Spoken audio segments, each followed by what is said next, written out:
श्री क्षेत्र ज्योतिबा चैत्र यात्रा 2024च्या अनुषंगाने बंदोबस्ताचे नियोजन करण्यात आलेले आहे। यामध्ये रहदारी नियमनाकरता माननीय पोलीस अधीक्षक यांनी निर्देश दिलेले आहेत। याकरता जाहीरनामा प्रसिद्ध केलेला आहे। यामध्ये दुचाकी वाहने, चारचाकी वाहने, अवजड वाहने याकरता पार्किंगची ठिकाणे एकूण 34 निश्चित केलेली आहेत। तसेच त्याच्या वेळा हे केलेल्या आहेत की डोंगरावरती कधी ते वाहनं कुठल्या ठिकाणी त्यांना प्रवेश बंद करण्यात येणार आहे।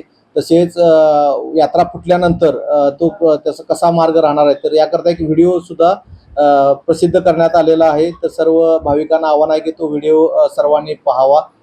तसेच या बंदोबस्ताकरता एकूण वाहतुकीकरता 6 पोलीस निरीक्षक, 15 PSI, API, 200 पोलीस अंमलदार, 350 होमगार्ड वापरण्यात येणार आहेत।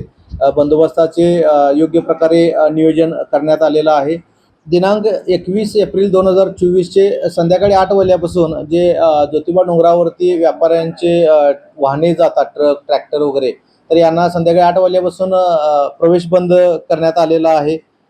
तसेच 22 एप्रिल 2024 पासून पहाटे 5 वाजल्यापासून दुचाकी वाहनांना वरती जाण्याकरता प्रवेश बंद करण्यात आलेला आहे।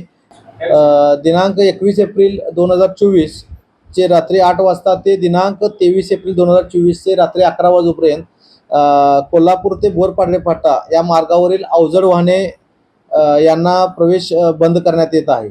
तसेच रत्नागिरीकडून येणाऱ्या वाहनांना सुद्धा बोरपाडले फाटा, कोडोली वाटारमार्गे राष्ट्रीय महामार्ग करता या मार्गावरती त्यांना यांनी वापर करावा। पार्किंग करता एकूण 34 पार्किंग आहेत। यामध्ये 2 सासनकाठीसाठी राखीव पार्किंग आहेत, मेन पार्किंग आणि सेंट्रल प्लाझा पार्किंग।